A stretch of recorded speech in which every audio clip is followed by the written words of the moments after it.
Imtiaz Ahmed, welcome to the Afghanistan podcast. Thank you for your time. Thank you. Imtiaz, normally on our podcast, up until now, mostly we've been talking about events in West Asia, the Ukraine war with Russia, but there's actually so much going on in South Asia, and I thank you for joining me because I really wanted to have someone who can explain these events to us, which are going somewhat unnoticed to people because of all of the other things that are happening. Is kind of distracting. But I think it's very important what's going on in the in South Asia, especially between Bangladesh, India, and Pakistan. And that's what I'm hoping that we can discuss today. But before we get started, could you tell us a bit about your background? Thank you. I'm a retired professor of international relations at the University of Dhaka, but now I head a center called Center for Alternatives, and I've been working on South Asia for many years. But my interest is quite, on several issues. International relations, of course, which would include geopolitics, security, but also I work on rivers, on water, Oh, rivers. really? Yeah. So it's I don't want to go into details, including the Rohingya. That's the other area I've been working for almost 2 decades. Yes. Very interesting. Rivers is a big thing in Bangladesh now because there's a lot of income that gets generated from it as well, but there's also a lot of flooding and there's a lot of challenges associated. Yes. True. True. In Bangladesh, of course, we have the political issue, but Rohingya is definitely another issue, and then of course the periodic flooding that Yes. takes place because it's a delta, and Yes. so one has to live with water. Mm. Thank you. So let's start with basically very recently, things have changed very suddenly and dramatically. Um, until recently, one of my producers was actually from Bangladesh. And last year, I was getting first-hand information from him about the student protests that were going on. And as a result, we had lots of challenges. The internet was down and lots of things were happening. And then suddenly we found out that the Prime Minister has fled to India. And even more dramatically after that, we've realized that there's been kind of a big change in Bangladeshi geopolitical outlook, and the relationships between Pakistan and Bangladesh have suddenly improved a lot, and things are kind of somewhat different between Bangladesh and India. So that's kind of what I wanted to get into. Before we do that, can you tell us a little bit an overview of the student protest that happened from I think June 2024? Yeah, I think what happened was it was basically an anti-quota movement. It was not as such a political movement. It was more to do with the quota system that we have in our employment in the public sector, and people almost thought that it got resolved because the quota system was withdrawn at one point of time. But then suddenly the court, there was one judgment which reinstituted the quota system. The students thought that this must have been part of a bigger design on the part of the government to bring back the quota system again. And that what led to the movement as such. But what happened, uh, and it still remains, I think there has to be more research on that. The police brutality Mm. became almost unacceptable. Hundreds of students and public were killed, innocent people, and that led, I think, millions to come to the streets to seek justice, and that contributed, if you can put in one word, Sheikh Hasina's, fleeing to India. Yes, and so the quota system, students were seeing that as an unfair, a disadvantage to them because it made it even more difficult for them to get jobs. Because obviously, when you have a quota, then a certain number of jobs get allocated to people who are inside that quota, and then there's a smaller kind of cake to slice up for everyone else. Um, given all of this, why was the government so insistent on implementing the quota? Was there like a political benefit to them, or did they just not appreciate the discontent and the disapproval of the quota amongst the public? Well, when the quota system started, yes, it gave pat- particular privilege to those who fought in the liberation war in 1971. Not only those who fought, but also to their children, because as you know, a lot of people were killed in 71.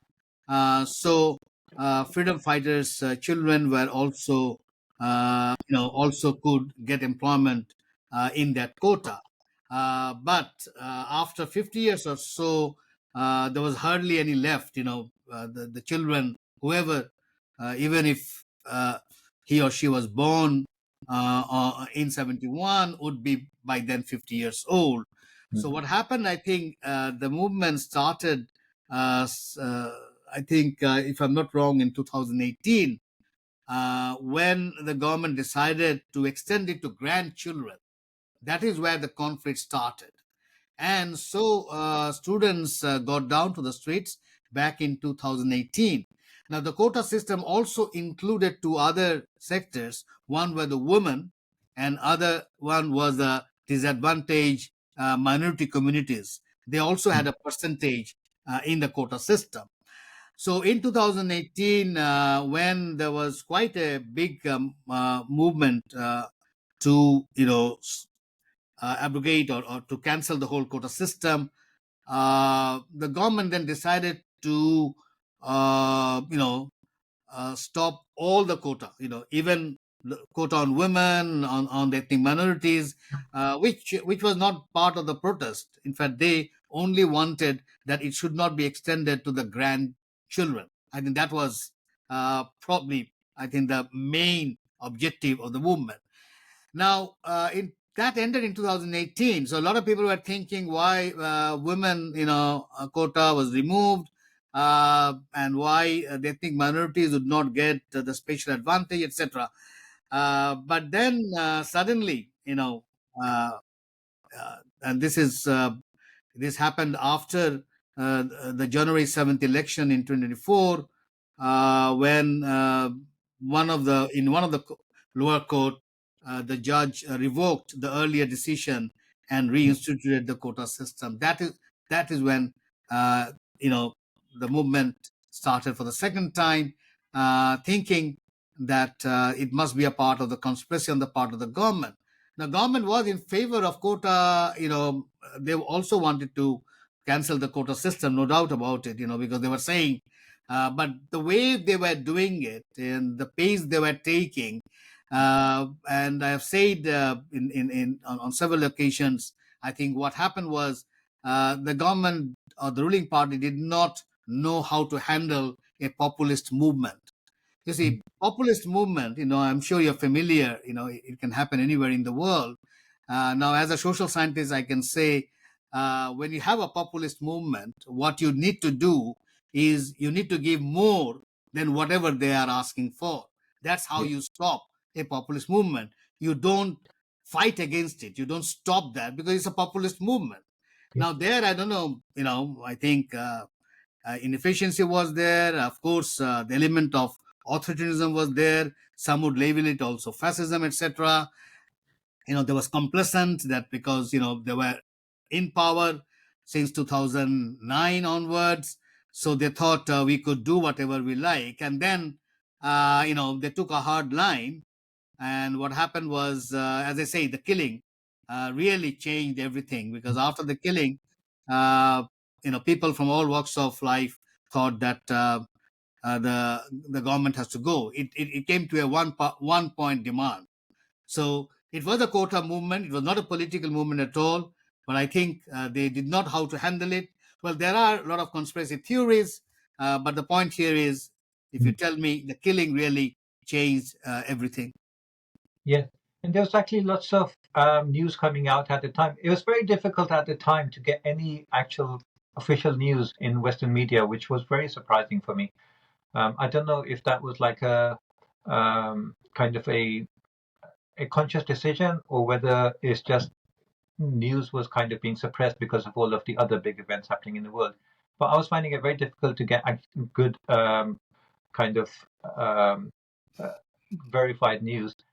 But from what we were getting, there was lots of different numbers coming out in terms of killing from both sides in students and also within the police and the security forces.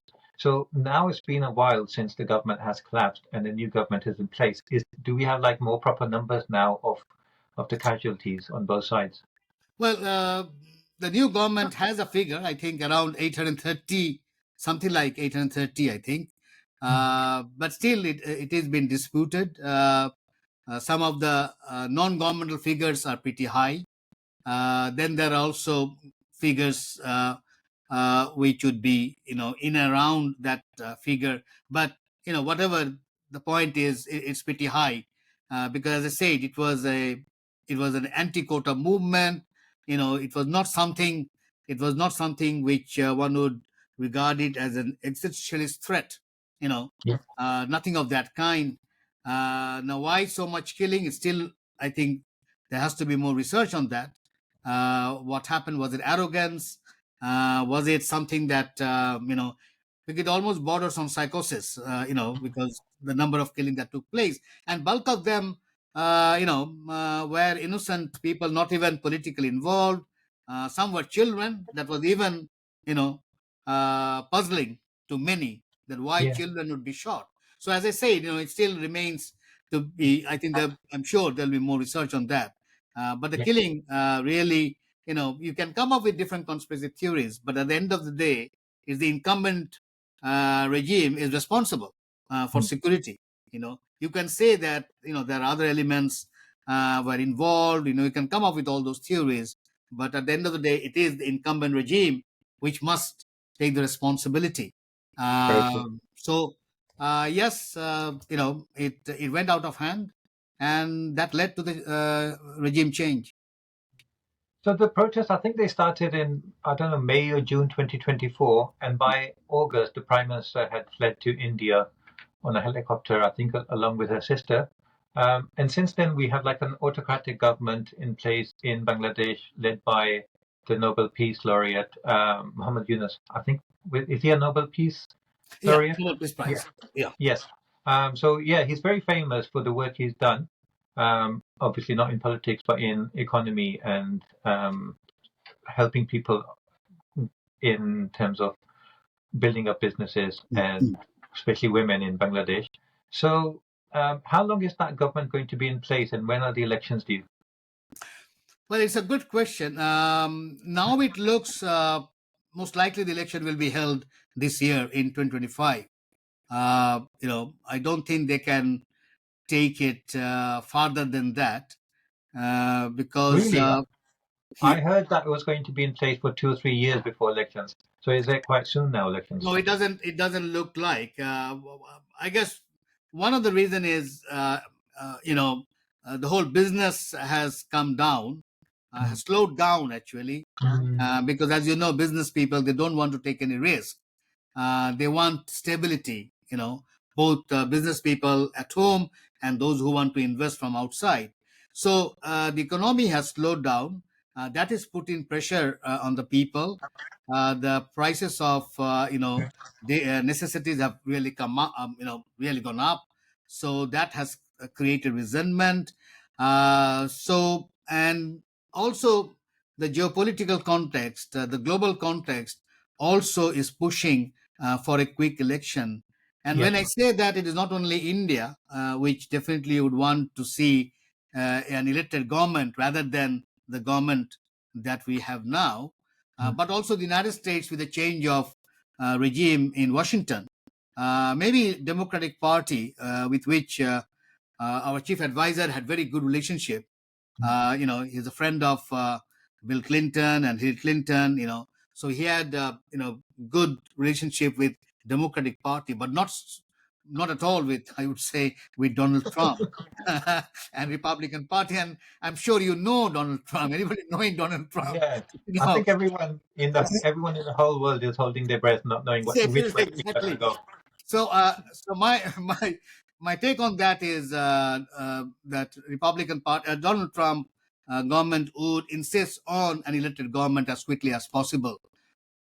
So internally and externally, I think this is pressure. At the most, it can go for a month or two next year because of logistics reasons or something like that. But you know, I think it would be wise for them also to have the election as early as possible, so that Bangladesh can have an elected government and the economy can come back to its original form. Hey there. I hope you're enjoying this episode. Let me just take a moment to introduce our sponsors for today. This episode is kindly being sponsored by the Worldwide Listings Company Limited, or WLC for short. WLC is a complete A to Z Amazon account management service. So if you're looking to start an e-commerce business, or you already have a business that you want to take to the next level, then get in touch and WLC will be able to help. Just for transparency purposes, let me also mention that WLC is a company that I personally created and am a director of. So when you get in touch with WLC, you will be speaking with directly myself or my team, and we very much look forward to speaking with you to see how we can serve your needs. Thank you. And with that said, let's get back to the episode. That's so interesting. Is it kind of makes me even more, it's a little bit more puzzling for me how such big geopolitical changes are coming um, within this interim government when elections might be held soon. So if we talk about the relationship between Bangladesh and Pakistan, as we know, Bangladesh got independence from Pakistan in 1971. Since then, the relationship between the two countries have been kind of like warm and cold on different times. But even at the best of times, they haven't been as cordial as they suddenly have become now. I think we had the first military delegation from Pakistan going to visit Bangladesh. That was the first time ever. And as I understand it, I think some army chiefs have, or army uh, top brass have been visiting Pakistan, and there's been some talks of maybe having some deals of like weapons purchase from Pakistan, as well as there's been news coming out of Bangladesh, not from the leadership, but maybe more from academics, on that Bangladesh may want like some kind of a nuclear, come under a nuclear umbrella protection from Pakistan. So those are very big things that have come up very suddenly. Can you tell me a little bit about how these things have come to play? Uh, well, our relationship with Pakistan, as you have rightly mentioned, is quite, quite complex actually. Yes, we have 71 as an issue. We do have people in Bangladesh who would favor much, a great relationship with Pakistan. That is also there. The element of, you know, anti-Indianism is also there. As our immediate neighbor, that is also there. But the point, when it comes to relationship, it is always the economy which plays the role. Yes. At the end of the day, yes, there are political, I would say, more flexibility now with the change of regime, because the previous regime had a very hard line on the issue of 71, wanted the official apology, wanted the sharing of the, as you know, the resources were not shared back in 71. Those issues were there. But the current regime has taken more flexible, I think, attitude. One, of course, the relationship with India is not at all good at this particular moment. It has gone down. So there is political space, I would say, and I think the current government is using that political space. But then, as I said, at the end of the day, it would be the economy which can bring two countries and two people together. Now, there, what has happened in the last 50 years, I think Bangladesh's trajectory has gone in one direction and Pakistan's trajectory has gone direction. I mean, economically, if you Yes. can see. Yes. So, unless that comes up, unless both fails, both can profit from an economic relationship. Yes, politically, you can have a good relationship, but to have a very solid foundation, you need an economic relationship. That is yet to be, emerge, and one has to wait and see whether politics can create space for economic relationship, because after all, economic relationship is based on profit. Let's put it in a simple word, no? Unless Yeah. unless both sides profit, or the Yes. business people, if they don't profit, because our market has been, the way globalization works in Bangladesh, we get raw materials, from China, from India, from East Africa, and also Central Asia, and we process them, but we sell them to developed countries, mainly to Mhm. US and Europe. So that's the so Bangladesh requires both sides, actually, because one, you get the cheap things, and another, you get more money. Yeah. It can't be only with one. So globalization has to play a role in future Bangladesh Pakistan relations. But of course, as I said, on the issue of politics, yes, the space has been created, but how far it can go will depend on the economy. Yes. I think you're absolutely right. And I have heard of a lot of talks on both ends to talking about different opportunities that exist in terms of trade, back and forth, and also maybe setting up factories and setting up outlets um, in both countries on both sides. So there are those possibilities available, but I think those things will take a longer time to develop and mature. But at the same time, I think the geopolitics and the military balance of power and all of those things are more immediate. So it's a little bit like kind of, I think you're absolutely right. The economy ultimately will dictate everything, but the change in economy is going to take more time. And in that meantime, if we're talking about, for example, the possibility of Bangladesh purchasing missiles from Pakistan or purchasing fighter jets from Pakistan, or even talking about nuclear protection and things like this, um, how um, long term is that thinking in Bangladesh? Because if we have a interim government there now, is this thinking um, in linked specifically to those people in power now? And is it possible that when tomorrow, if elections happen in a month, 2 months, 6 months, whenever elections happen, things may change completely? So in that kind of environment, how, first of all, how can Pakistan see where Bangladesh is going to be months from now? And also, how can Bangladesh make a longer term commitment, whether it's in relation to Pakistan or whether it's in relation to its dealings with India? Because the closer Bangladesh and India get, ultimately is going to upset India. And does this interim government have that capacity to make those longer term decisions, or are the decisions being made by the military establishment? How are we looking at that? Uh, well, a couple of things. One is, unless you have an elected government, Yeah. I don't think the foreign policy making would get the direction that it requires. At this moment, it's in flux, a little bit, I would say. Uh, and of course, the change, as I say, change in Washington is also a factor that has made it even more, I would say, more fluid. So it has to be election, and as people would say, it looks like BNP has a bigger chance of coming back.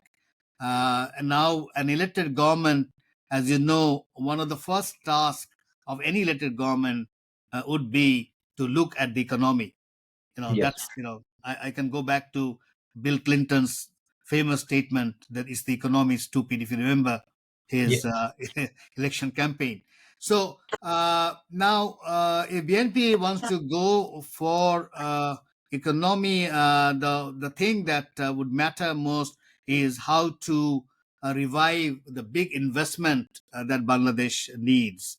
And as I say, that in the age of globalization, you can't tilt to one part, because your cost in in import and export are not identical. and your export element has import elements, and your import elements has export elements. It's very complex. So I think it depends how much investment or which country or which region would invest, and there Bangladesh, I think, or BNP, I believe, would be open for investment unless it's the same price. If the profit is same, then probably they can take a political decision. Otherwise, if the margin of profit is quite high from one side, it's not going to go for a low profit, or the business people will not go Yeah. because the system is mainly private capitalism in Bangladesh. It's not state.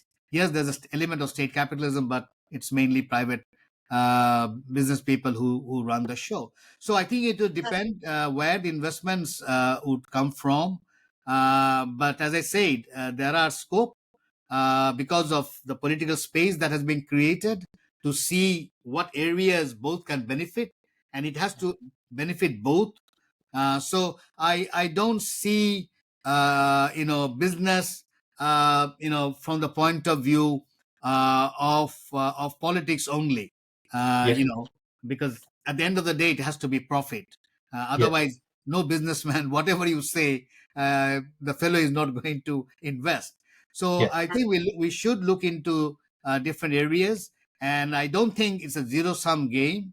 There has been quite complex trading relationship now. Even if you take India and China, which is quite, Yeah.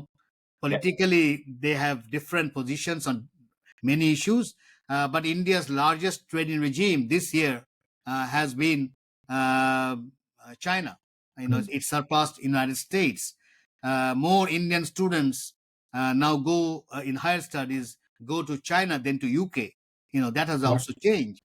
And as I said, with Donald Trump, with the kind of structure that he's creating, Yeah. can lead to different options altogether, because the world is moving towards a multipolar world, and Mm. there's no way to reverse that multipolarity.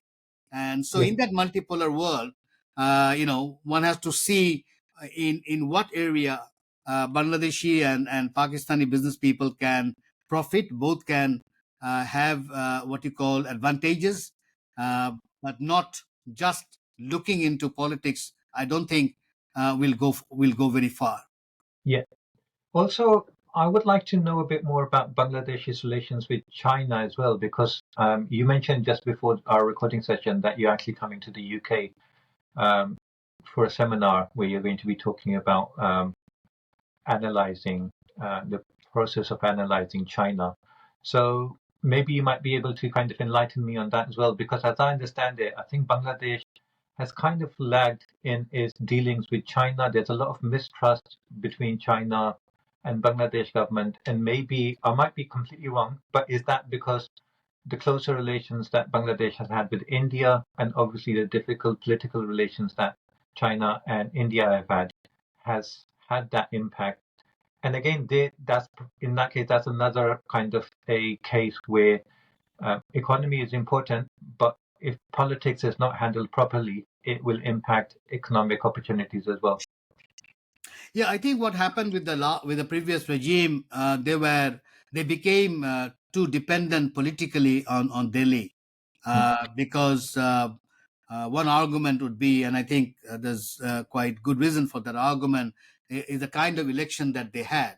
The elections were not participated by opposition parties. Out of four, they did not participate in two. In the two that they participated, also were questionable, a lot of rigging and all. So and during those days, or during those elections, Delhi supported wholeheartedly the previous regime. Now that created the alienation actually, and somehow Delhi relationship with Delhi's relationship was more with the party, with the Awami League, and not with the people, and that created the alienation and the distrust and the grievances, and which led to quite anti-Indian feeling in Bangladesh. Now, how far Delhi will be able to rectify under the current changes. We have no idea.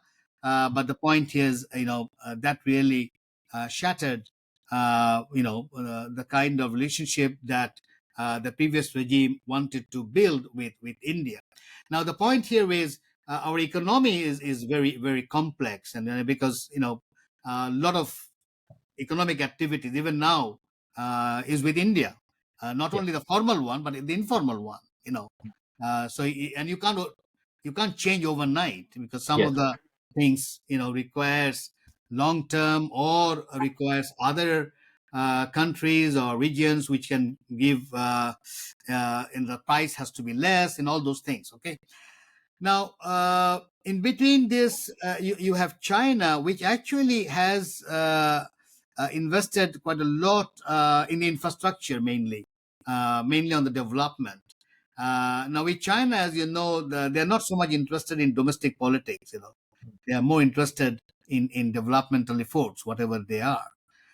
So there, yes, there were some issues. The previous regime tried to balance both China and India, but since politically it became too dependent on Delhi, that also, I think, started creating new problems, even with China to some extent. Now the point is how BNP would negotiate, or how it would navigate through this is something that we have to wait and see. And on the top of that, you have a regime change in Washington that also will play a role. So I believe the previous the current regime, though it's an interim regime, it's not going to last more than a year, uh, or even less than a year. That also has started making a relationship with China.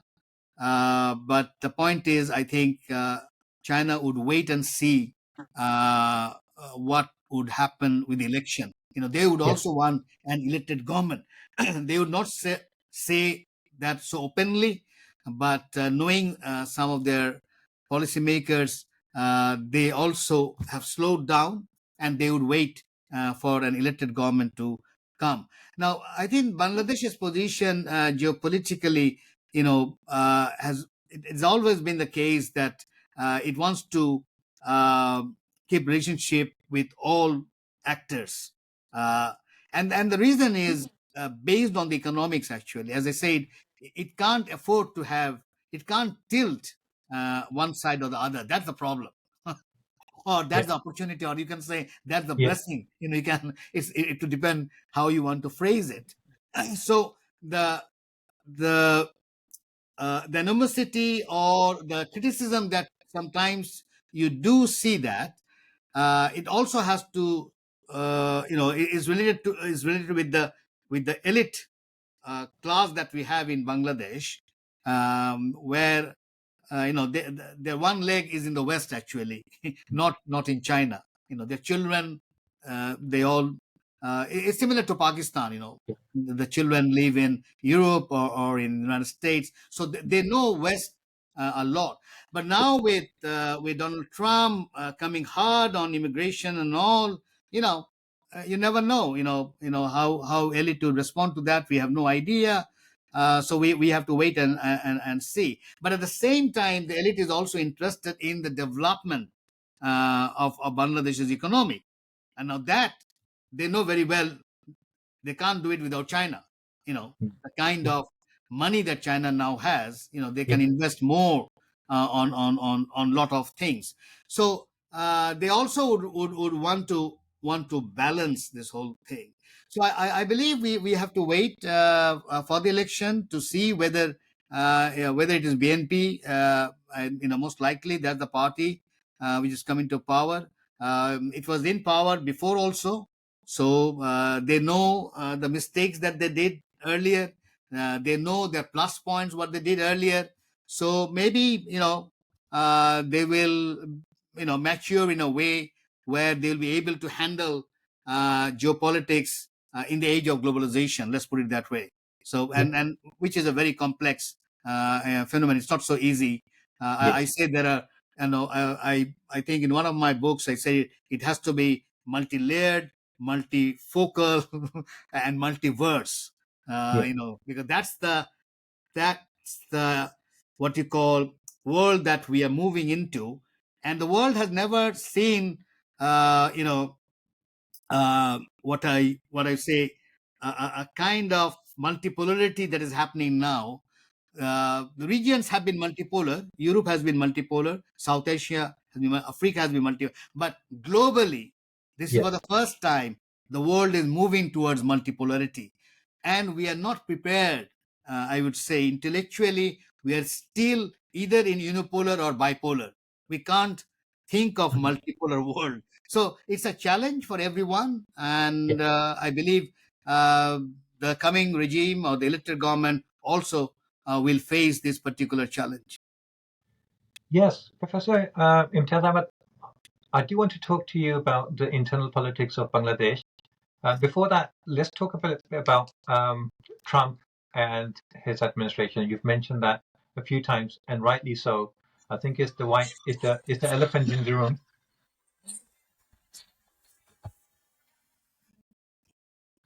Sorry, That go you're ahead. fine. Sorry, If no, you go want to ahead. take it, I don't mind. We can pause. No, no, it's a We wrong can. number. Go ahead. All right. Sorry. Yeah. So you've mentioned Trump a number of times, and rightly so. I think it's definitely the Trump administration is the elephant in the room that does need to be addressed. And maybe the way things will go for Bangladesh and even Pakistan in the future will depend on how Trump administration deals with India. Because I think it could go a number of different directions. Obviously, with the Biden administration, there was this kind of um, annoyance that India wasn't helping the USA to put those sanctions on Russia that they were hoping for. But they couldn't kind of force India into doing that. Maybe if Trump was around, he could have kind of pushed a bit harder. But now Trump is in the White House. I don't think that Russian was going to last very much longer anyway. So I don't think that's going to play a major role. However, on the other hand, Trump has been talking about putting heavy sanctions on all BRICS nations, and um, sanctions or what we call tariffs. Mm. So there could be lots of tariffs coming towards India. On the other hand, um, Trump is kind of looking to pick an economic fight with China, for which is going to need India's help. So things could go either way. Do you have any thoughts on how that interplay will be between America, India, and how it's going to impact Bangladesh? Well, one thing with Donald Trump, I use a word that he's into mediologues. He's not into dialogues or Mhm. multilogues. He's into mediologues. Okay, Yeah, and that's a good way to look at it. right. So he's a meteorologist, you can say. Now, as a meteorologist, he loves to play with media. He loves to use words, and also that he would be flagged every day. Probably he wants to see his news every day in the morning, and also before he goes to bed. Now, as a meteorologist, and in facing a meteorologist, you have to remember that you should not put so much attention on what the person says, Yes, but what he does. yes, Now, so far, now things can change. So far, we have to look what he has done. Now, mm, what he has done, even if you look at the Gaza, at least the first phase ceasefire is there. After all, over what 400 or 500 Palestinian prisoners got freed. mm, After all, one has to yes, exactly. look into look into that. Okay, so uh, as a meteorologist, yes, there has been a lot of statements which has really worried the world. Now we have to see whether the second phase will start or not. Then we will know that he was being just a meteorologist, was trying to divert attention from the people. So we have to wait and see. I think very soon we will know whether the second phase of the agreement will start or not. Now, similarly, on stopping the U.S. aid and not giving to WHO, canceling from WHO, the climate change, etc. There's an interesting argument that he makes, and including NATO should, the European partners should raise their what you call percentage to 5%, etc. There's an interesting argument to that. Now, on WHO, he mentioned that look, why should United States give so much? There are other countries which are equally rich, and he mentioned about China. He said why China would give less. Now, this is interesting. Now, if China gives more money to WHO, the percentage of directorship of China will also go up. Okay. Similarly, in NATO, Donald Trump is saying that they should raise to 5%. If that is the case, then the power of European countries in NATO will also increase 5%. Simple. That means he's unwittingly actually he's accepting multipolarity. That's the point I'm arguing. Now, whether he's going to do it or not, we have to wait and see. But when did you see a country raising tariffs with friendly countries like Canada? Mexico, I can understand a little bit different history, but Canada has always been a very friendly country altogether. Yeah. And That look, doesn't come out of nowhere. exactly. It's like two friends. One friend is saying, "No, you have to give more money from now." But look at his argument. His argument, I thought, was really interesting. Nobody looks at the argument. Everybody reads, either CNN or Voice of America. I don't, the mainstream media, as you know, they have their own politics. Now, the argument that he had with Justin Trudeau is very interesting. He said to Justin Trudeau that if we stop the subsidy that we give, because first he said how and what the subsidy, he said 200 or 250 billion dollars, and then Trump said if we stop that subsidy, what will happen to Canada? And somehow Trudeau could have said different things, but he said, oh, if you stop that, then Canadian economy will collapse. So Trump said, oh, then why don't you become 51 state? Yes. So it is Trudeau who invited that particular statement. He could have said, no, we will survive. We are resilient people. Don't worry. But he Yeah. did not say that. So my Right. point is, I'm ready to give that space to Trump, mainly because I see him as a meteorologist, and so I want to see what he does. Yeah. There, I think he has made some points. If you have heard him in Davos, he made it very clear, and he was telling the Europeans that look, as you know, that he wants to stop all wars. Yeah. Even in inauguration speech, he said, "I want to stop all wars." But in Davos, he said very interesting to the Europeans. He's saying to the Davos people that look, I want to stop the Ukraine war not because of economy. I want to stop the war because young Ukrainians are dying in thousands, and you don't have the figures.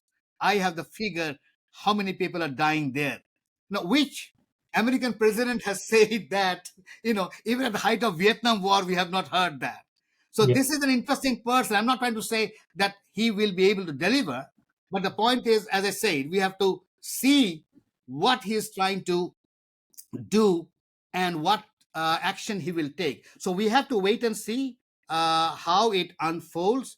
But no doubt, he will try when it comes to South Asia and coming to the statement that we're raising. He definitely will try to have a bigger relationship with India, but that should not be seen in zero sum kind of game. That's what I'm saying, because the world is no longer a bipolar world. The world is not only a zero sum world. So that is where I think he's the reason is India is a bigger market. Okay. uh, Definitely he will try to enter that market as much as possible. So one has to see how that unfolds, and so I want to wait and see a few more months and see what he does. But so far, uh, you can see, particularly on the Gaza issue, one has to give him a little credit. Uh, Sure. that at least 500 or prisoners, Palestinians, got freed. One more thing, even the Afghan war, It was Yeah. Donald Trump who negotiated with the Taliban. You know, No, yes, definitely. He even negotiated with North Korea. I mean, nothing came out of it, but exactly. He negotiated. He went to all the way to the border to meet the North Korean leader. So yes, he's out of the box, and yes. the way he has come up against the CIA and FBI. At least the hearing. If you have heard those who have been put into that position and they're trying to defend their appointment. It's interesting group of people, but we have to wait and see how far he can do. No, you're absolutely right. Just before this recording, I was speaking to my wife, and she was saying, "Have you heard what Trump has said about Gaza, getting the people out and rebuilding the whole place and evacuating them?" And I was saying exactly the same thing to her, that with Trump, you shouldn't listen to what he says. You need to listen to what he does.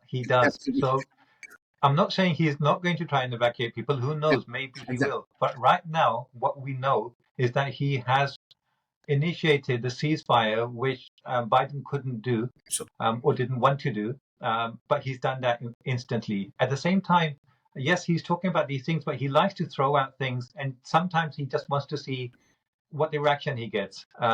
And then it helps him make up his mind where he wants to go. A bit like what you're saying about his conversation with Tudor. Um, so in addition to this, I've also heard that he is actually quite keen to get negotiations started with Iran, which is something that's no other US president has kind of wanted to or had the guts to do that in recent times. mm, So he does think out of the box, and sometimes things work out, sometimes it doesn't. But I think it is good to have a US president who is willing to think out of the box, because the people who are thinking within the box, things haven't worked out well for USA or for the world as a whole. So I think in that way, we should think, hope for the best and see what happens. sure. Um, so in terms of you, Bangladesh local politics, because first of all, I don't know very much about Bangladeshi internal politics, and I'd like to learn a little bit more from you. From what I do, very kind of broad overview kind of thing that I know, and is kind of Pakistan centric, is that so we have Awami League, which is run by Hasina Wajid, who was the prime minister until recently. I think that's probably, maybe I might be wrong, but tell me. I think that's the biggest kind of party in Bangladesh in terms of like vote bank. And then we have, and that's kind of like a pro-India. Hasina Wajid's dad was the person who fought for independence for Bangladesh, so she's very committed. So she had quite an anti-Pakistani stance and very pro-India stance, because India helped Bangladesh in the independence. And then we have BNP, the Bangladesh National Party, run Mm, by Khalda Zia, who I think is ill at the moment, and is mm, it her son that's running affairs at the moment. And from a Pakistan point of view, I think BNP has been more sympathetic towards Pakistan in some ways. And then we have the Jamaat-e-Islami Pakistan, Bangladesh, JIB, I think, and that's been very pro-Pakistan. However, that's been banned from elections, and I'd like to know more about that, the Jamaat-e-Islami side of things as well. But first of all, can you tell me a little bit more about the balance between Awami League and BNP, and also how things are likely to pan out now that Hasina Wajid has fled? What is her vote bank now, and how powerful is BNP? Is yes, BNP within Bangladesh? Well, now, because of the killing that took place in July, August, that discredited Awami League quite Mm, heavily. So, for Awami League to recover, they need to reformulate, revisit their past, and that's not going to happen overnight. I think they will take some time because the people, as I said, the killing really made a difference to what Awami League, whatever it did. mm, But that does not mean that they don't have supporters. I'm sure there are people who still fall back on them, but I don't think at this moment. And that's the reason why BNP would also want a very quick election, because more delay you do, the resentment starts, and if the economy doesn't do well, things can go in a different direction because people's patience, is not like endless. and Yes. it's always people look at the immediate kind of gains. So I think one of the reasons why there should be very quick election. I was a bit surprised that they waited that long. Because the election structure is well placed. We all have NID cards and all. Yes. Our voter registration is all done. There may be some scrutiny on that, but it's not a big one. I personally thought they at least they should have given election on the first month, Yeah. or the second month, because then the flow was there, and that That's would what have I was been, thinking as well. Yeah. yeah. And then this particular regime could have taken a longer time, because they would say, "Oh, we are elected," but now they're unelected, and Yeah. so everybody is saying, we all fought for elected government because the elections were flawed or Yeah. faulty, whatever, and now you are talking, but you are not elected. You just can't say that the students brought us here. There has to be election, because without election, how can we? No. And now there's also the international pressure. They also want to see elected government. European Union has its own structure, as you know. They can't deal with unelected government for long. You know, maybe for a few months, but they can't go on and on, because they have all the commissions, as you know, and the commissions, would they have to come up with an Yeah. argument as to why we are dealing with an unelected government without knowing when the election will take place. So for a while, I thought that they would be smart to have the election very quickly, within a month. In fact, they could have floated their own what you call, whatever format they want. But that was not done, and now it's too late. Now, if they float, it will be King's Party. Yeah. That's not the problem. And if it's a King's Party again, it's not going to work. And that's the reason why a lot of critics would say that BNP has a bigger chance, and I think they do have a bigger chance if the election takes place this year or early next year. But if it gets delayed and delayed and delayed, things can go in a different direction. But I don't think they can take it that far. As I said, change in Washington has really made a difference. If Joe Biden or Kamala Harris would have been in power, maybe they would have been a little bit more flexible because of a personal relationship that they had. But knowing Donald Trump, he probably would come very hard on having an elected government, and I think that message has already been, I think, communicated, that we want the election. So it's difficult to say now whether Awami League would be allowed to participate. European Union has used the word inclusive election. Some policymakers in the US close to Trump, and also some Democrats also said inclusive. India is also said inclusive. That would mean Awami League too, but in what you know formula, or in what form, that I think has to be worked out. So I'm not sure how they are going to work. But whatever whatever the outcome of that, but if they have the election this year, the chances of BNP coming to power is a bigger one. So it's something. It's almost guaranteed at this particular moment as we are talking now. Whether that will be there year after year, I'm sure you're familiar with politics. Things can go in a different direction. So the quicker the election, the better for BNP. That much one can say. I think this is true, and I think this is the problem with autocratic governments, that even if they're doing things that may benefit the country, they will have to inevitably make tough decisions that on a shorter period may impact people negatively. But at the same time, they don't have that kind of grassroots representation where people in a council level, at district level, can go and argue their case for them. So they don't have that. Also, they don't have that yardstick or measurement to assess public sentiment. And I think it's just over time, it just builds up and builds up, and then it basically doesn't hardly ever ends up well.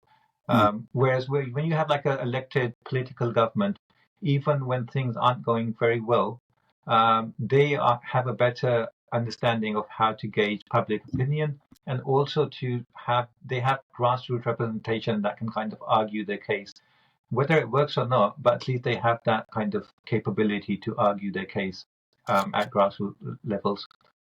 Yeah, you see, one of the big limitation that the current regime has, that it doesn't have a political party. There is Hmm. no part. You need a party. Exactly. You may not like politicians, but at Exactly. the end of the day, it's the job of the politicians. It's not the job of That, someone. It's like, it's like if you're not well, and you need an operation, you need the yes. doctor. You may not like the doctor, the Yes. medical profession, that, oh, they take a lot of money, etc. But at the end of the day, you have to go to a surgeon. Similarly, Yeah. in this political world, you have to go to politicians. So I think one of the Exactly. big limitations they had, because it was an anti-quota movement, and because of the killing, the change of regime, there was no political party directing it as such. There may be some behind, but Yeah. people don't know them. So what has Yeah. happened, I think one of the big limitations has been from the beginning, that it's not a party, because you need cadres to Yes. take forward whatever you are doing. Exactly. Now, yeah. Now the problem, the other problem they created, they tried to rectify a little bit later. And I remember telling in public the first month that there are two limitations with the current regime. One is they don't have any business people in the cabinet. That was a big mistake. That's You surprising, given that Mohammed Yunus is like a. Exactly. Exactly. I was a bit surprised, because yes, you may not like business people, but at the end of the day, you cannot run an economy without business people. And I Yeah. can say, as a non-business person also, I know that without business people, you cannot run. It's impossible to run. So Yeah. they tried to rectify that after 3.5 months, if I'm not wrong. They got one. But I think the big mistake was, they should have 50% should have been from business community. Then the Yeah. international community would also feel, quite, would think, okay, Confident. this Yeah. this economy would be fine. And the second mistake still is, now they don't have a politician in Mm. the team. Yes. And now that's a big that's a is a big problem. You need a politician. You may not like politicians, but you need, and not everyone can be a politician. I may know politics, but I'm not a Yeah. politician, because the politician, as and rightly pointed out, must have relationship with the people, on a day-to-day basis, must know the health and Yes. the education and whatever, everything, and that somehow they are not politicians, and I don't think they will stand for election. There's other problem, because election is a different ball game, as who the people would elect. You can't, unless the fellow is liked by the people, and they may like it for totally different reasons. And Donald Trump is a good example. A lot of Yeah. people will say, why Donald Trump? But look at the look at his victory. This is unthinkable. After 128 years, a president in the United States gets so much, and a mandate so huge. Yeah. Astonishing. So my point here is, these two, what you call points that I mentioned: one, not to have politicians, and not to have business people. That really created Mm. setback, and some of the grievances, and some of the weaknesses. So now I don't think they can rectify that. Yeah. It's already 6 months. It's already too late. So the quicker they have the election, the better. And as I said, most likely party to come to power would be BNP. BNP. So also, in the absence of Hasina Wajid, who is in charge of the Awami League? If the Awami League did want to take part in the upcoming elections, who would be running the show for the Awami League? There have been some names have come up. There's one person called Sabir Hossain Chaudhry. His name has come up, that probably, if, because the party has not been banned, the Mm. party is still a legal party up until now. How it will play a role, uh, we have to wait and see, because unless the roadmap of the election is not announced, I don't think some of the things will become clear. But I'm Yeah. sure they will be able to get a person who will not be what you call put into prison or something. This is in a South Asian tradition. Yes, So I hopefully, see. So yeah. is all the top leadership in prison at the moment or fleeing of the Wami League? What's the Bulk of them have situation? fled. Bulk of them have fled. Some are, yeah, a lot of I them are see. in prison. But as I said, they have been discredited to extent. There's no reason to think that they will have a bigger appeal at this moment. In 20, I'm talking in 2025. Things can go, in different way. Who thought Narendra Modi or BJP will will get elected Mm. in India? Yeah. If you go back to 40s and 50s, Mm. nobody thought that RSS will come back Yeah. the way it has come back. So it's very difficult to say, predict in politics, but one can surely say that as of now, at this moment, they have been thoroughly discredited because, as I said, because of the killing. I was going to actually ask you, what do you think is Hasina Wajid's kind of political career over in Bangladesh, or do you think she'll be back? You might want to say it's hard to predict anything in politics, but what would you say? It's hard to say. It's hard to say because this is the third time she fled to India. Oh, Uh, really? yeah, the first time was in 1975. When the family got assassinated, but she and her sister survived because I think they were in Germany somewhere. And then later on, she took shelter in Delhi. And the second time, when Ziaur Rahman was killed, Mm. she also crossed the border and took refuge in India, but for a short period, and then she came back. And this is the third time. But in politics, it's very difficult to say. But as of now, so when we are talking, no, the people are still will look back to July and August incidents. There are a lot of strong feelings on that.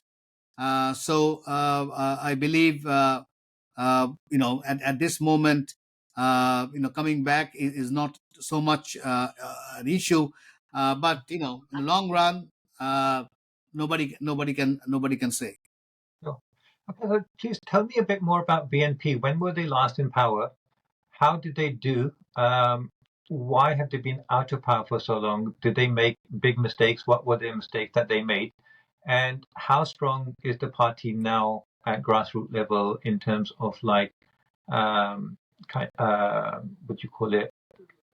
Um, sorry, I'm missing the word.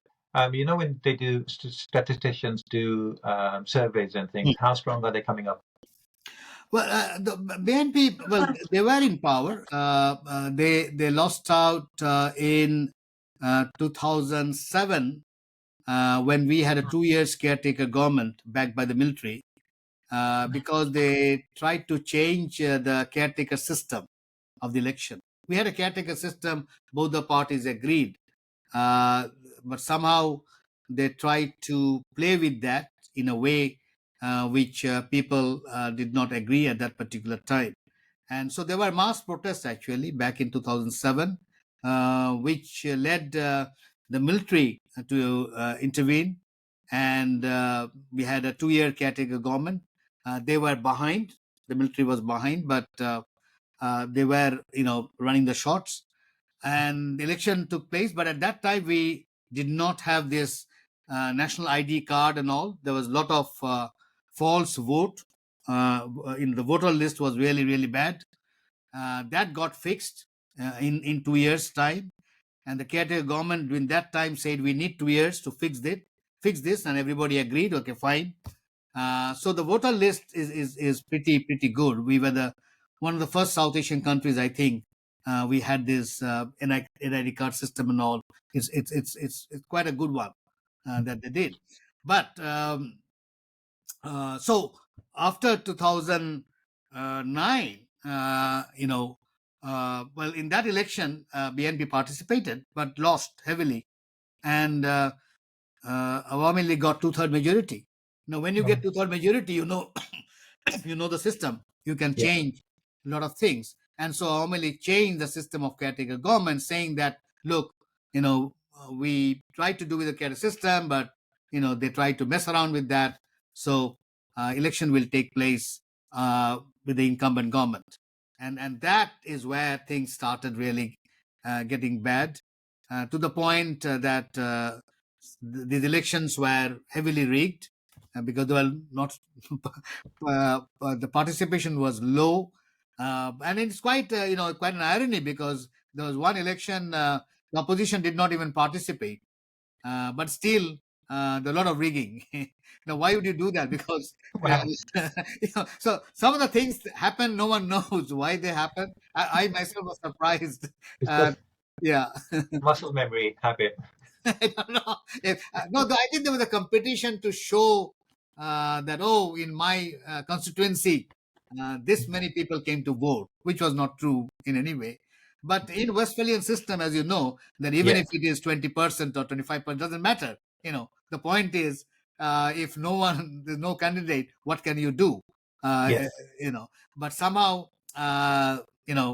they flaw, they made serious mistake on those elections, and that led to the grievances. So yes, the anti-quota movement was what you call the spark, as you can say, but the grievances were there, no doubt about it. Grievances were there. The corruption was also very high.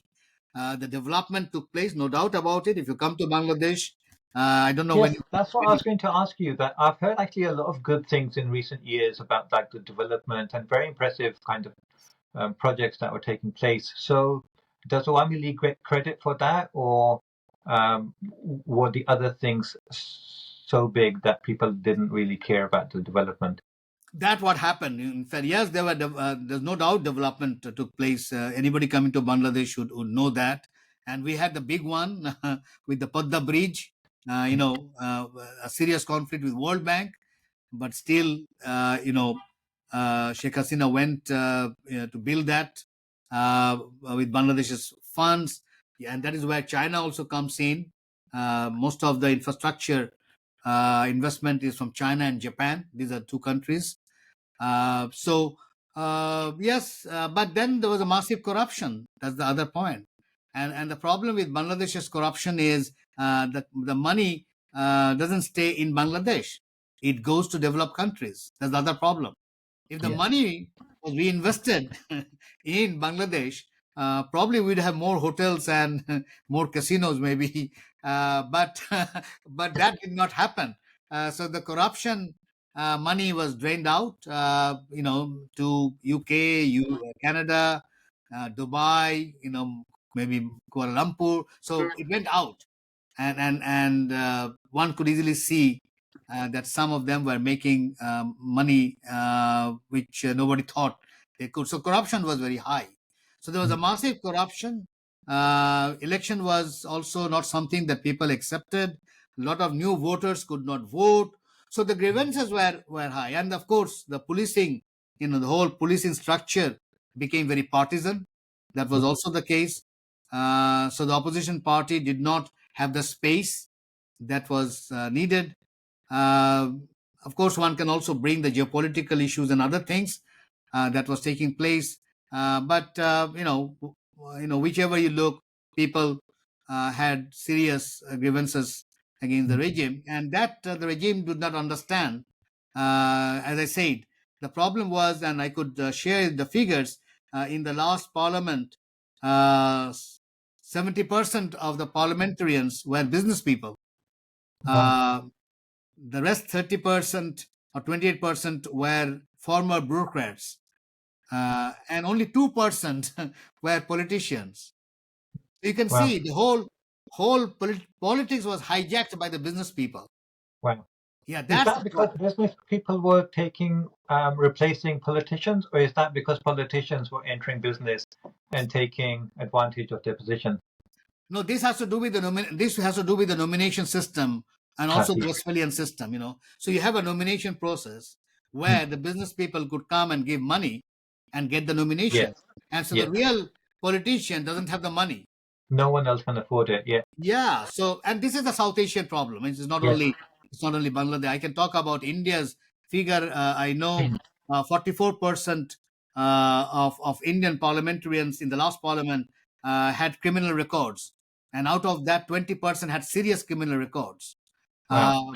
So and if you look at even the United States, Mm. bulk of them are millionaires, Yes, yes, right? definitely. Okay, and I think six of them are billionaires. So Sometimes it's true. I look at the South Asian politics and get frustrated, yeah, and then I remind myself that things are pretty much the same in America, in terms of corruption, but also in terms of like politics within families, and the family kind of generation after generation, it exactly. just kind of continues.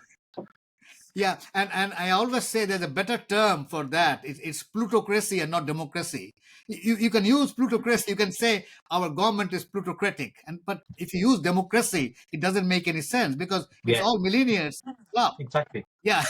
So people would say, oh, the politicians are to be blamed. No, there's only 2% politician. Yes, Bulk of them were business people, and they were there because of the nomination process. So I think I don't know how far the reforms will go. But I'm one of the critique of this Westphalian system. It works in Europe, maybe, but somehow yes. it doesn't work in South Asia. No. Professor Imtiaz, also, you probably have observed what's happened in Sri Lanka with the collapse of the government there and the protests and the riots. Are there any parallels to be drawn between that and what's happening in Bangladesh, and also parallels in terms of lessons in terms of what happened after that, how things developed and how things may develop in Bangladesh after the protests? Well, in the Sri Lankan case, I think the economy really played a role in a bigger way than in Bangladesh, Yes. because as you know, they had a serious problem with the terrorism they had. You know, Mm. the five stars hotels were attacked, and that literally killed the tourism because the Sri Lankan economy, a big part of has to do with tourism and gems, and the gems is related to tourism also. You know, who would buy the gems to begin with, and what happened with that terror attack, and why the five stars or high end hotels were attacked, that still remains a mystery. But the point is, the tourism really went down, and then came the pandemic when it really came down. So without tourism and without gems and all, their economy literally collapsed, and they have the same problem as most of South Asian countries, where the elite, one leg of the elite is in the West. Yes. So the Sri Lankan Yes. elite also the leg is in the West, and so the lot of money laundering took place, and the economy really collapsed. Well, China gets the blame, but China's debt, Sri Lankan debt, is only 10%, same as Japan. Nobody talks about Japan, but talks about of China because of the big infrastructure and all. Their main debt is still with World Bank, with IMF and World Bank, but nobody talks about that. But whatever the case, the point again, the corruption was there, the arrogance of power. People felt humiliated, and I always say revolution takes place because of humiliation. When people feels humiliated, then they come out on the streets, as it happened with Bouazizi in Tunisia, if you remember.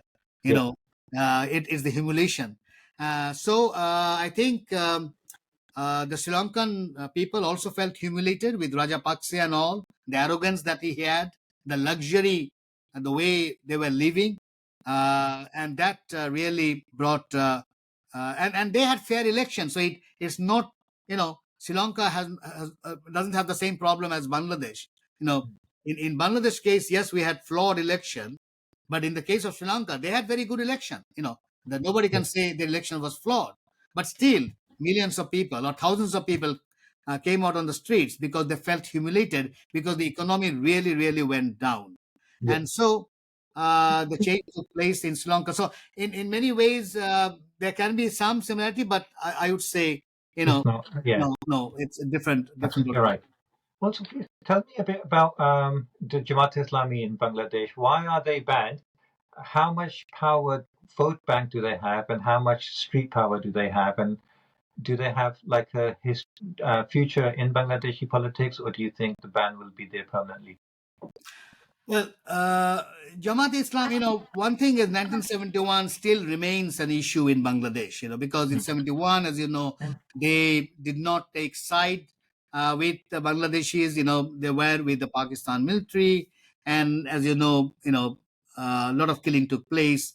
Yeah, Bangladeshis would say a genocide took place. yeah, And so in somehow there was a complicity, at least they did not protest and all those things.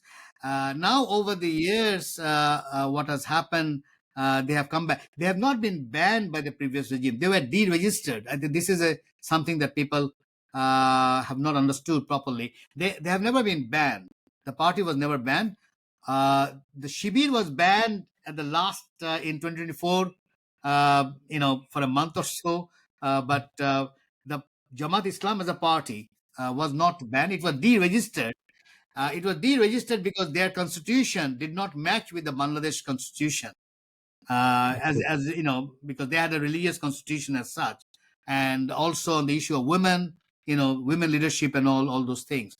So they were deregistered, but as a party, it was not really bad. Now, if you look at, and I did that work earlier also, looked into the voting pattern of last 5 or 6 national elections, or even more, I think. Their vote bank, even when we had free, fair, credible election, as in 2008, nobody would question that election. Their vote bank has not gone up over 6%. See, Uh, at the most, it went 8% in 1996, which was also, people would say, free, fair, and credible, because it was held under a caretaker government. In 1996, they had a tacit alliance with Awami League. Our politics is very complex. So yeah, in 96, they had a tacit alliance with Awami League against BNP. Okay. So at that time, their vote bank went up to 8, I think, if I'm not wrong, 8%. So now, even you say, I don't think it will go more than 10%. Now, the issue with them is their vote bank it does not help the Westphalian structure, where you need votes in a constituency. mm, Their votes are spread. spread out. Yeah, Yeah, and that's the reason they were actually championing this proportional representation. They were asking for PR, but BNP said no. So when BNP said no, definitely Awami League will also say no. Then it doesn't work, because yeah, whether you like it or not, these are the two big parties. So uh, they don't have the depth. Yes, horizontally they have, but not vertically, if I can yeah. put that. And that has become an issue. So we have to wait and see what they will do. But my understanding is that they will try to remain with BNP in alliance, because they know very well that if they go alone, then the tacit They don't. alliance can take place between BNP and Awami League. That's the other problem. Oh wow. You see, it's a bizarre situation. If a tacit alliance can happen between Awami League and Jamaat, there's no reason other kinds of tacit alliance can't happen. So I think they will stay with BNP up until election, and try to get as many number of seats they want in the bargaining process. How far that will work will depend on the political situation. But my hunch is they will not try to go alone. They'll try to stay with BNP.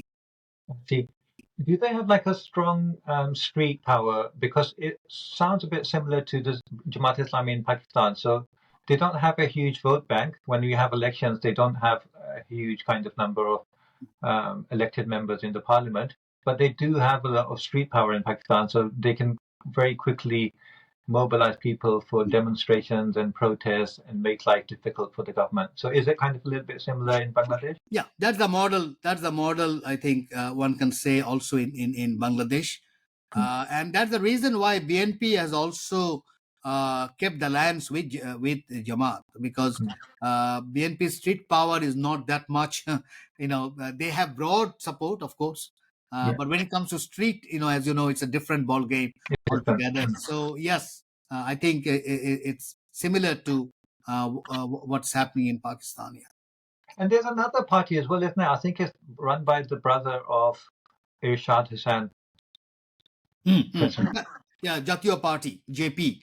Is JP. is that kind of influential or No, after Irshad, Irshad was very charismatic.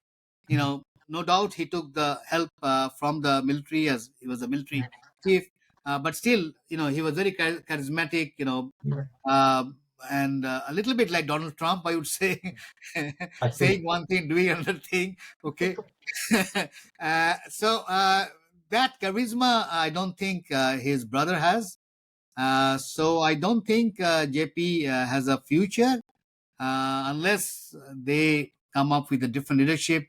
But it doesn't look like Ershad was the person in JP, and Yeah. still it's run in the name of Ershad actually, Mm. not so much the next generation of members in JP. Yeah. Thank you. One last question. It's quite an important issue in Bangladesh. So you touched upon it as well. The alleged atrocities committed by Pakistan Army in the war of 1971. As you say, Bangladesh claims that there's genocide, and Bangladesh is seeking for like formal, I don't know, apologies or compensation from the Pakistan government. I was just looking into it. I think at some stage Pakistan government kind of apologized, but it was like not to the level of formality that Bangladesh is looking for. So how do you see that kind of panning out? Do you think that what's the resolution to that? Do you see that kind of um, the two nations getting past that hurdle? Yeah, I have worked with Pakistani scholars on this. I think, and when we had all these meetings, and we also published. I worked with SDPI, which was one of the think tank in Islamabad. Uh, I think very few Pakistanis know what has happened in Bangladesh in '71. So there's a big knowledge gap. And that needs to be somehow brought to a point where both people of both sides know each other more. Yes, That I think is the beginning, where I think yes, of course, business is one important part, but this is yes, also I the think you're mindset. right. The mindset needs to be changed because after 50 years, I see no reason why the current Pakistanis would be bogged down. Mm, Look at the exactly. atrocities where you are. The British did with South Asia, but Yeah, but we have very good relationship with Britain. mm, Nobody would bring back. But yes, Shashi Tharoor and some other, even some Pakistani scholars, they talk about the yeah, colonial times in in a big way. Hamza Alavi, if you are familiar, if you remember Hamza Alavi, the post-colonial theorist, so there are theorists, scholars who would bring, but still we have good relationship, and that's because I think there was a people-to-people contact yeah. where they come to know each other. I think that is missing. That needs to be scaled up, and when that happens, I believe there will be much more understanding of the situation, and then one can go forward. But trying to keep it under the carpet, I don't think Yes, it works. It doesn't work. I Yeah. think you're absolutely right. I think it needs to be brought up and talked on all levels, and people should know what happened. I do think that I don't know. I can't talk for the people in Bangladesh, but for the people in Pakistan, they have a lot of love and admiration for the people in Bangladesh, and we see them as brothers. And I kind of see that in even in cricket matches and stuff. Whenever Bangladesh is playing, Pakistan's always kind of backing them and hoping that they'll go Absolutely. far. Absolutely. So though that level it is there, and hopefully that will be the foundation for any future kind of partnership and dialogue. Yes, I totally agree. I think cricket would be one of the thing which clearly shows how the bonding can make a difference. But somehow this people-to-people contact has gone down. Yeah, I think it has to be scaled up as much as possible. I think the media has a big role to play. Yeah. The journalists, I remember having a talk with the former Pakistan High Commissioner, not the current one, the earlier one, and we sat down to talk about what can be done, and one of the things that we talked was the media can take a lead. The journalists can come over, sit down, and talk, and then they can disseminate what they have seen, what they've heard. So the people to people contact is the only way out. Unless the people believes in each other, just by us putting words, imposing Yeah. things, it's not going to go very far. Exactly. Professor Imtiaz, thank you so much. I really appreciate your time and also your thoughts. We've kind of ended up going over the allocated time, but I was enjoying our discussion so much and I was learning so much from you. And I haven't had this opportunity to talk to someone about Bangladesh-Pakistan relationships before this. So I really appreciate it. Thank you so much. And I think you're coming to the UK as well, so we'll keep in touch. Sure, I will. Thank you. Take care. Okay. Thank you. Bye Take bye. care. All the best. Bye. Thanks.